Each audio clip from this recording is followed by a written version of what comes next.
अस्सलाम वालेकुम। बिस्मिल्लाहिर्रहमानिर्रहीम। अजमेर शरीफ का पूरा इतिहास बताएंगे और साथ में ये भी बताएंगे कि अजमेर शरीफ जो कि एक हिंदू राज्य पृथ्वीराज चौहान का गढ़ था, वो एक फकीर की दरगाह कैसे बन गया।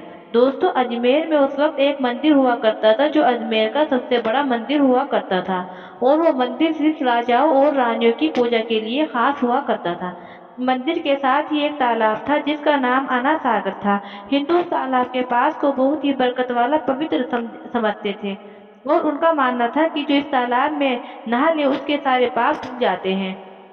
उस मंदिर में रात को इतने ज्यादा दिए जलाए जाते थे कि सिर्फ एक ही रात में 3.5 मन तेल 3 दियों में इस्तेमाल होता था। आसपास के गांव देहात मंदिर के नाम थे और उन देहातों की आमदनी मंदिर पर खर्च हुआ करती थी। मंदिर में हजारों नौकर थे जिनका काम आने वाले लोगों की सेवा और देखरेख करना था, और वो बताया करते हैं कि कौन सा भगवान बेटा देगा और कौन सी देवता सेहत और तंदुरुस्ती देता है, और किस मूर्ति की पूजा करने से दौलत बढ़ती है।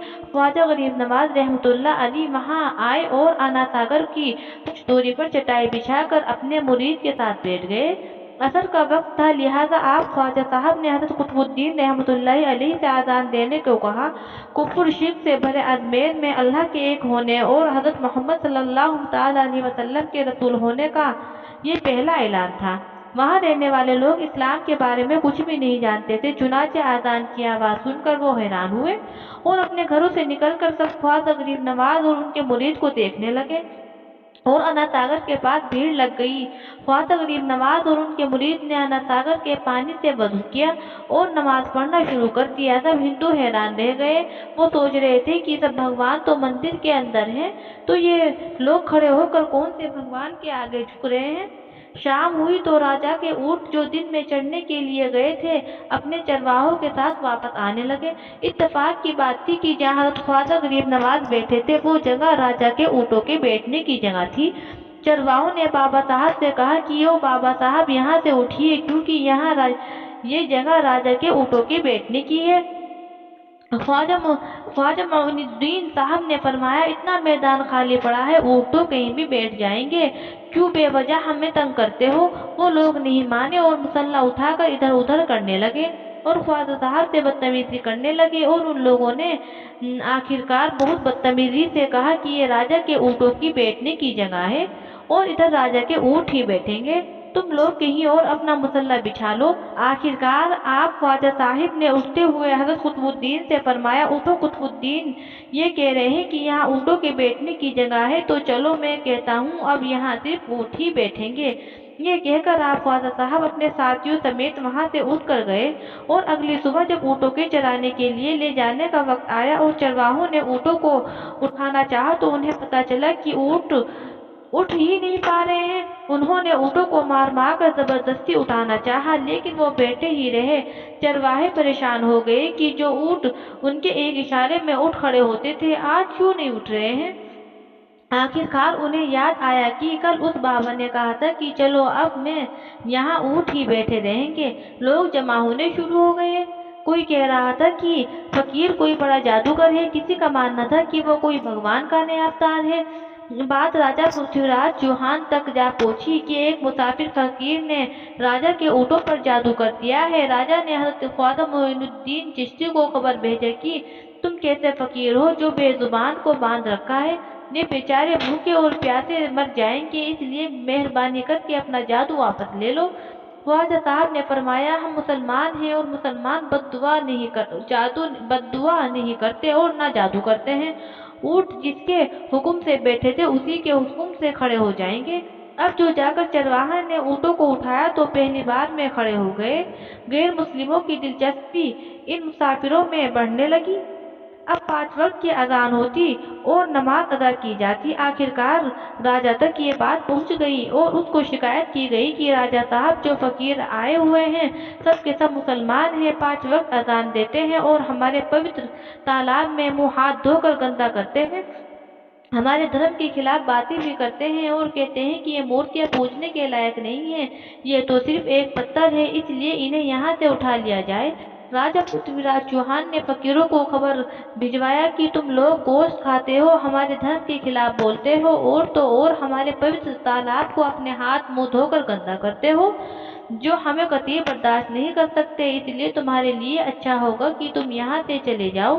ख्वाजा साहब ने फरमाया, और भी तो दुनिया आती है, सिर्फ हमारी ही पानी लेने से आखिर क्या फर्क पड़ जाएगा। राजा कहने लगा, वो सब हमारे धर्म और हमारे मजहब के लोग हैं और तुम दूसरे धर्म के हो।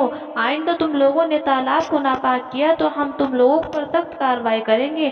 ख्वाजा साहब ने हज़रत कुतुबुद्दीन रहमतुल्लाह अलैहि से फरमाया, कुतुबुद्दीन, शायद ये लोग आइंदा हमारे पानी लेने पर कोई परेशानी खड़ी करेंगे।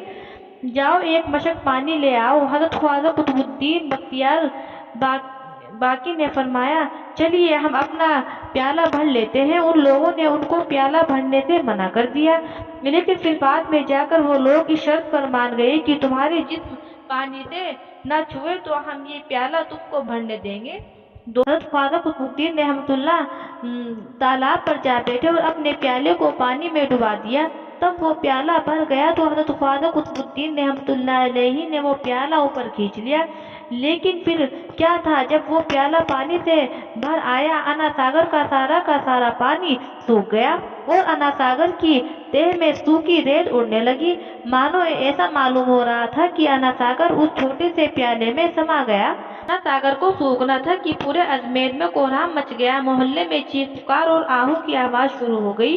वो लोग रो रहे थे और कह रहे थे कि जो पाप हम अना सागर में नहा कर धोते थे और पापों से छुटकारा पा लिया करते थे, अब हम क्या करेंगे। अब हम पापों का बोझ कहाँ लिए फिरेंगे। सारे इलाके में खबर फैल गई कि मुसाफिर फकीर ने जादू के जोर पर अना सागर को सुखा दिया।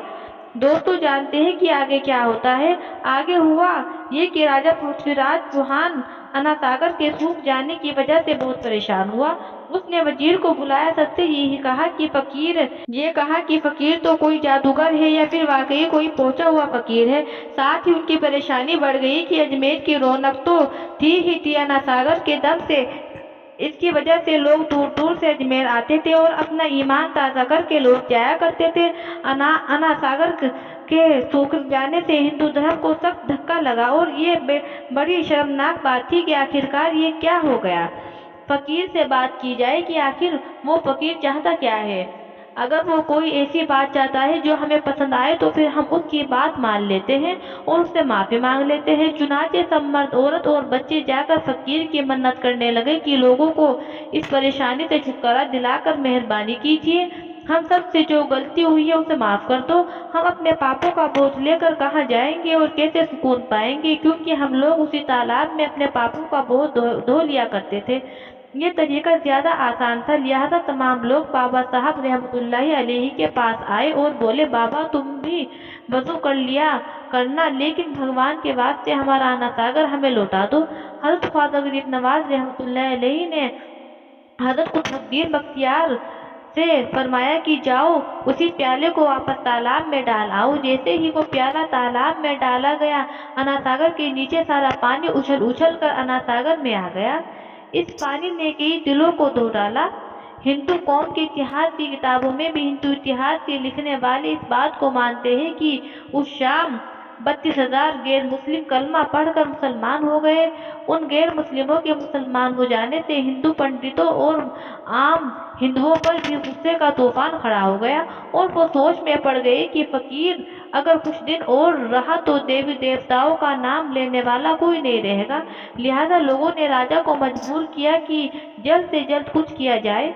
राजा ने मंदिर के बड़े पंडित रामदेव को बुलाया और उससे बाबा साहब से मुकाबला रखकर जल्द से जल्द उन्हें हराने और अजमेर से बाहर निकाल देने का हुक्म दे दिया।